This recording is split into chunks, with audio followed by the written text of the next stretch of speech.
Salve turma, seja muito bem-vindo, seja muito bem-vinda. Eu sou o professor Leandro Tortosa, CEA Ambima e coordenador do curso de administração da UCDB. E esse é o nosso bate-papo de quinta-feira sobre o cenário econômico e as indicações de produtos financeiros. Toda terça-feira e toda quinta-feira, às terças-feiras um pouquinho antes das 21 horas e às quintas-feiras um pouquinho antes das 19 horas, horário aqui de Campo Grande, eu faço uma leitura sobre o cenário da economia, tanto internacional quanto nacional, e faço um panorama para você daquilo que aconteceu na semana e o que nós estamos esperando nos próximos dias e próximas semanas a respeito do mercado financeiro e quais são os produtos de investimento que são recomendados para esse período. Você vai encontrar também, você vai reparar que a todo momento a gente faz esse bate-papo e eu falo de algum produto financeiro que nós vamos aprofundar a análise. Eu sempre faço isso para o curso de Mercado de Capitais da Universidade Católica Dom Bosco. E você pode encontrar esses vídeos com análise mais aprofundada do produto e das suas indicações e suas características no YouTube. É só você entrar lá no youtube.com, você procura meu nome ali, Leandro Tortosa, e você tem exatamente aquele vídeo que eu comentei com os alunos em sala de aula, onde a gente destrincha cada um dos produtos de investimento e você vê as limitações do produto, as características do produto, para que ele é indicado, enfim, você tem aqui então uma profundidade maior. Então toda terça e toda quinta-feira nós nos encontramos aqui como um bate-papo inicial para os alunos de mercado de capitais e depois, se você quiser, você pode se aprofundar nessa análise também nos vídeos que estão disponíveis no YouTube, lá procura Leandro Tortosa. Bom, vamos começar aqui fazendo uma análise do cenário, começando aqui com o cenário nacional, que deu mostras de que a situação anda um pouquinho complicada e piorou um pouco em relação aos indicadores macroeconômicos. A gente sabe muito bem que a economia funciona muito parecido com um paciente. Quando você vai ao médico, o médico pede para você uma série de exames e ele tenta fazer, com a análise desses exames, um diagnóstico mais preciso da sua situação de saúde. E a partir disso, ele vai recomendar algumas intervenções, alguns medicamentos, um tratamento para você se recuperar. E essa semana a economia acabou trazendo alguns desses indicadores para a gente, mostrando qual que é a real situação do Brasil. Nós temos que lembrar que o problema da Covid começou a bater com mais força no Brasil em março e nós estamos chegando agora ao pico de atuação, tanto de transmissão quanto infelizmente, de óbitos da Covid no Brasil. Alguns estados como o Mato Grosso do Sul ainda não estão próximos do seu pico, que deve estar para acontecer. Teve um estudo do professor Leandro Sauer, da Universidade Federal aqui do Mato Grosso do Sul, mostrando que a taxa de crescimento do contágio está bem acelerada. Um estudo muito bacana, se você puder acessar, vale a pena, mostrando que essa aparente tranquilidade que nós estamos experimentando no nosso estado pode estar com os dias contados se não houver nenhuma medida um pouquinho mais dura. Mas aí a economia começa a mostrar então o que aconteceu desde os últimos meses até agora. Então dá uma olhada, por exemplo, com relação à arrecadação de impostos do governo federal. Desde o início da série histórica, abril desse ano, foi o pior momento de toda a história brasileira em arrecadação de impostos federais. Só para você ter uma ideia aqui do que nós estamos falando, a queda foi de 30%. Normalmente o Brasil bate recorde de arrecadação porque a atividade econômica se desenvolve. Então você gera mais empregos, com isso você gera mais consumo, gera mais impostos. E esses impostos caíram demais. E não é só na ponta de consumo, acontece também na ponta do emprego. Para você ter uma ideia do que tem acontecido aqui, só de contribuição previdenciária, que é aquilo que o patrão paga sobre o salário do empregado a título de previdência, nós tivemos uma queda em abril de 31%, uma queda monstruosa. E se você olhar mais ainda para os números, mais de perto, você vai ver que imposto de renda retido na fonte, que é aquele imposto que você paga diretamente na fonte quando você tem um empregador. Então, assim, o empregador vai lá, contrata um funcionário e ele desconta até 27,5% do imposto de renda diretamente na fonte. Teve uma queda de 82%, um valor que é impensável. Isso mostra que nós estamos com mais trabalhadores em regime de layoff, suspensão de contratos, demissões, turnos mais reduzidos de trabalho, redução de trabalho, tudo isso para que o empregador tenha mais condições de continuar a sua atividade. Então você vai começar a ver que a partir de maio e junho, então os dados mostrados em junho sobre maio e julho, mostrando sobre junho, você vai ver que a queda no Brasil vai ser muito forte. E você sabe que isso aí está alinhado com o que está acontecendo hoje nos Estados Unidos. Na última semana, os Estados Unidos tiveram um aumento de 2,4 milhões de pedidos de auxílio-desemprego. Esse valor é muito elevado. Só para você ter uma ideia, já são, nas últimas 9 semanas, 38 milhões de desempregados nos Estados Unidos. Um pouquinho antes da Covid, os Estados Unidos estavam numa situação que a gente chama de pleno emprego. Quer dizer, só não trabalha quem não quer ou quem não pode por alguma questão de saúde, ou as pessoas que são entrevistadas e o entrevistador vê que está sem emprego, é porque o cara está saindo de um emprego e está indo para o outro. Eles estavam com uma taxa próxima de 4%, é um valor extremamente baixo. Hoje a taxa dos Estados Unidos já está em 14,7%. Em maio, a expectativa, que a gente tem esses dados em junho, então a expectativa é que termine com mais ou menos 18 ou 19% de desemprego. É um valor extremamente elevado, principalmente no ano de eleição dos Estados Unidos. E aí a gente começa a perceber que a economia no mundo inteiro está complicada por conta da Covid, mas alguns países já têm se recuperado e outros ainda estão patinando. Quem está patinando? A Suécia. A Suécia registrou esse mês o maior número de mortes em um mês de toda a história. Nós estamos vendo que o Brasil está começando, já está em terceiro lugar em número de casos registrados, e aqui existe subnotificação. Tá certo que tem as notificações que são feitas de maneira errada, mas a subnotificação também é muito grande. Os Estados Unidos, que tem regimes diferenciados em cada estado, e outros países mais pobres do mundo. Isso expõe o sistema público de saúde, que é ruim, e mais importante do que isso, as decisões erradas dos governantes. Hoje saiu um estudo nos Estados Unidos falando que lá nos Estados Unidos, se eles tivessem adotado antes o regime de isolamento social com mais força, aproximadamente uma boa parte dos mortos, aí 30 mil pessoas, teriam evitado de pegar a doença e uma boa parte das pessoas não teria perdido as suas vidas. Então, isso aí mostra que o isolamento social funciona em alguns países. Depois a gente discute isso em relação ao Brasil, mas o mais importante dessa história, independentemente de concordar ou não com o isolamento social, é como o investidor estrangeiro olha para a liderança do país. Se a liderança do país está errando e está aumentando o número de mortes, mas você tem uma unidade de comando e uma unidade de ação preservando as instituições democráticas, ou seja, você tem o Congresso Nacional junto com o Supremo Tribunal Federal e junto também com o Executivo, o investidor fala, bom, eles estão tentando pelo menos e está todo mundo errando do mesmo jeito. Isso é uma coisa. Agora, quando você tem uma bateção de cabeça, cada um apontando para um lado, e você tem uma briga entre os poderes, o investidor não se sente à vontade de trazer o dinheiro para o país, porque ele não sabe, se for para a justiça, que tipo de decisão vai ser tomada, ou se a presidência da República ou se o Congresso vão tomar uma decisão que possa prejudicar o seu investimento. Então a insegurança ainda é um fator que afasta os investidores aqui do Brasil. Mas nem tudo é notícia ruim hoje no nosso país. Tem algumas notícias boas que eu quero destacar para você aqui, já para começar a direcionar os produtos de investimento que nós vamos conversar nesse nosso encontro de hoje. Então, primeira coisa, importante de nós dizermos aqui, o real foi a moeda no mundo que mais se desvalorizou do dólar americano até ontem. Ele tinha perdido 29,4% no pior desempenho global frente à moeda americana. Hoje já teve uma pequena valorização. E essa valorização de hoje aconteceu basicamente por dois grandes motivos. Primeiro, teve uma acalmada no cenário político brasileiro. Hoje nós tivemos uma reunião do presidente da República com os governadores de todos os estados do Mato Grosso do Sul e nós percebemos que o clima já foi mais tranquilo.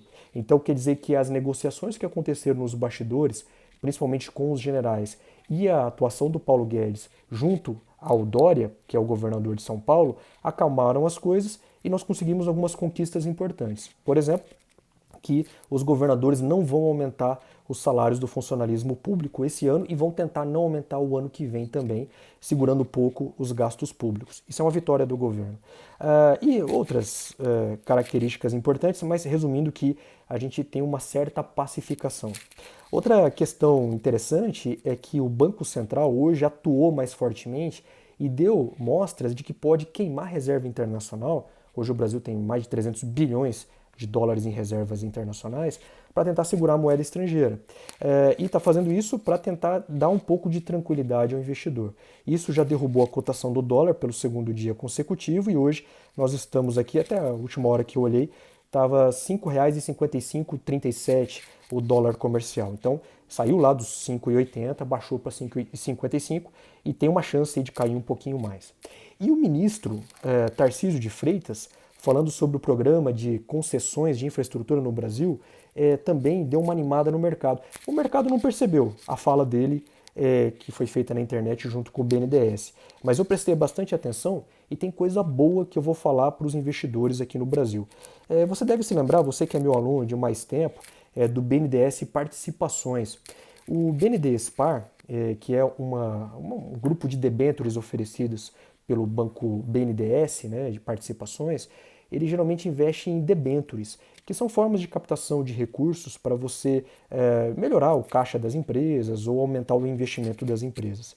Isso deve acontecer de novo a partir de agosto, não sei se a partir do BNDES Participações ou outro instrumento, mas o ministro Tarcísio de Freitas falou o seguinte, olha, nós estamos hoje com uma taxa Selic de aproximadamente 3% ao ano, isso não está atraindo investidor nenhum, deve cair mais a taxa Selic, com uma inflação por volta de 3%, vamos ter uma taxa de juros negativa e, portanto, nós vamos tornar investimentos mais atrativos, esses investimentos de infraestrutura. Então vai ter investimento em portos, então Porto de Santos vai ter uma parte de concessão, aeroportos, então nova rodada de concessão para aeroportos, rodovias, então milhares de quilômetros em rodovias e ferrovias. Então o mercado está animado, segundo o ministro tem um apetite internacional para esse investimento e o governo está prometendo investimento que vai remunerar de 8% até 11% ao ano já em termos reais para quem investir nessa forma de infraestrutura. Então, fiquem atentos aqui no segundo semestre que eu faço essas indicações para vocês e como vocês podem investir também nesses produtos. E vou falar uma coisa importante para vocês. Normalmente, esses produtos podem vir sob a forma de debêntures incentivadas, que não tem imposto de renda. Então, você ganha bem com produtos que têm uma captação muito generosa por bastante tempo, com uma valorização acima da inflação bastante generosa, 3 vezes aqui a taxa Selic pelo menos, garantida pelo governo federal sem imposto de renda. Isso é uma maravilha que só o Brasil consegue oferecer.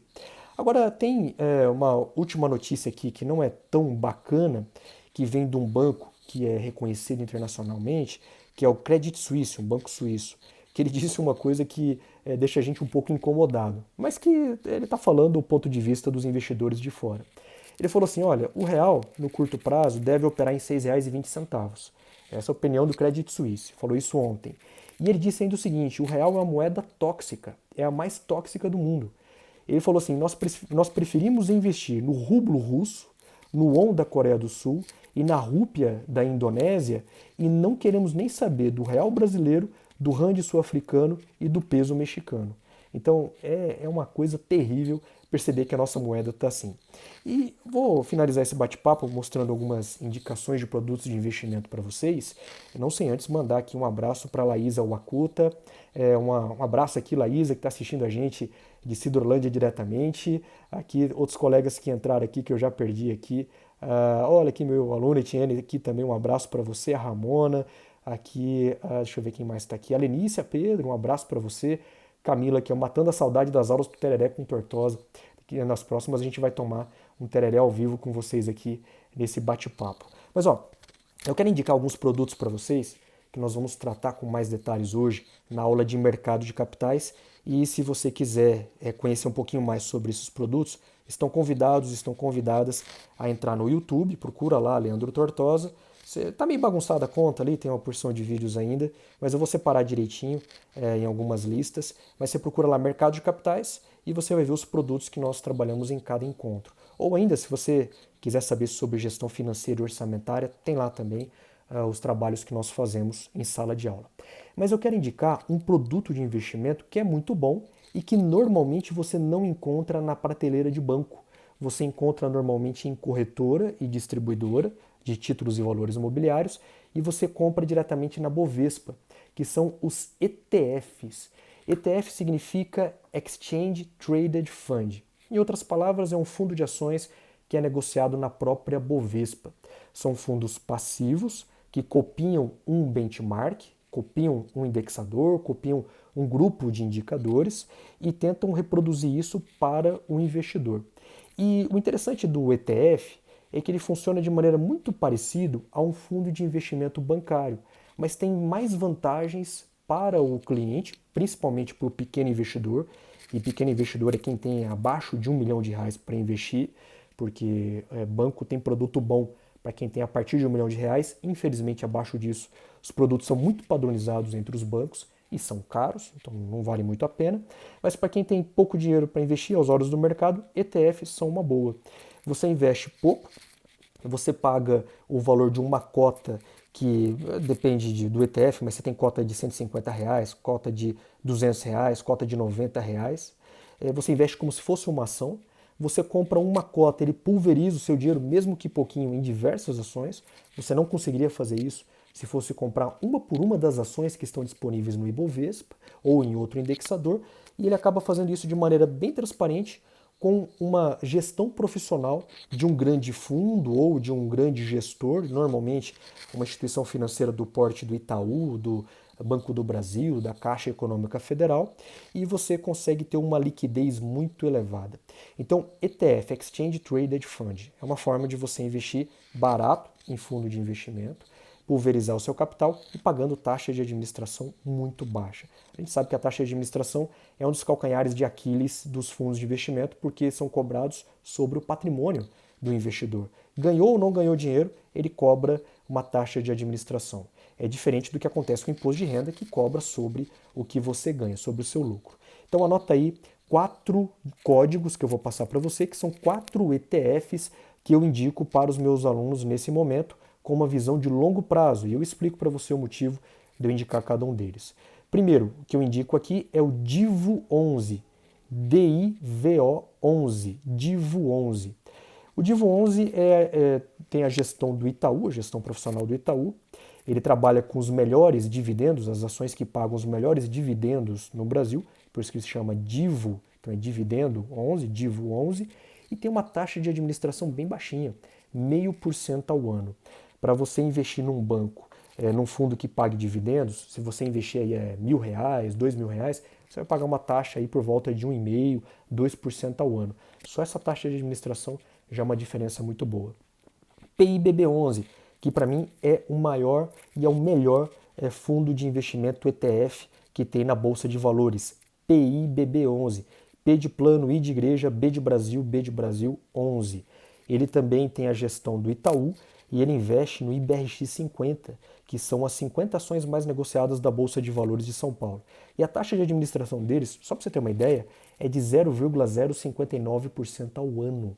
O Banco do Brasil, durante muito tempo, ofereceu, não sei se ele está oferecendo ainda, ele ofereceu um fundo de ações baseado no PIBB11. E ele cobrava 1,5% ao ano de taxa de administração. Quer dizer que você pagava no Banco do Brasil 1,5% ao ano sobre o seu patrimônio, sendo que você tem o mesmo fundo negociado na Bovespa, pagando muito menos do que isso, 0,059% ao ano. Vale a pena. Aí nós temos também o IVVB11, Igreja Vitória Brasil 11, que investe ou copia o índice do S&P 500, que é um índice feito pela Standard & Poor's, que trata das 500 ações mais negociadas dos Estados Unidos em real na Bolsa Brasileira. Então você não tem que se preocupar com a variação cambial e tem uma taxa de administração bem baixinha de 0,24% ao ano. Vale muito a pena, principalmente porque a gente está esperando uma retomada do crescimento nos Estados Unidos em algum momento esse ano ou no semestre que vem. E a última recomendação que eu faço é o BOVA11, Brasil, Oscar, Vitória e Amor, BOVA11, que investe no Ibovespa, então ele replica as ações do Ibovespa. O Ibovespa tem as ações no Brasil hoje que estão extremamente descontadas, várias ações perderam muito do seu valor de mercado, e o Ibovespa, aqui a gente tem as ações que fazem por volta de 80% do Ibovespa, e como nós estamos esperando alguma recuperação do Ibovespa no final do segundo semestre desse ano, início do ano que vem, por conta da retomada da atividade comercial no Brasil, é muito importante, então, a gente investir nesse indicador. Ele é administrado pela BlackRock, assim como o IVVB11, uma grande gestora de fundos, né? E ele cobra 0,54% ao ano.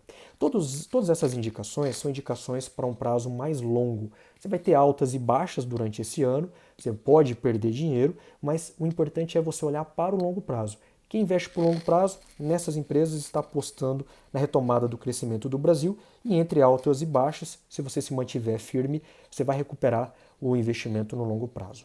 É isso aí, meus caros. Muito obrigado por acompanhar esse bate-papo de hoje. Na próxima terça-feira nós estaremos de volta, próximo das 21 horas. Eu conto com a presença de vocês. Se tiver algumas dúvidas, fiquem à vontade para mandar no meu e-mail, tortosa@ucdb.br, tortosa é com S, ou me procure nas mídias sociais. É isso aí, moçada. Obrigado, um abraço e até a próxima.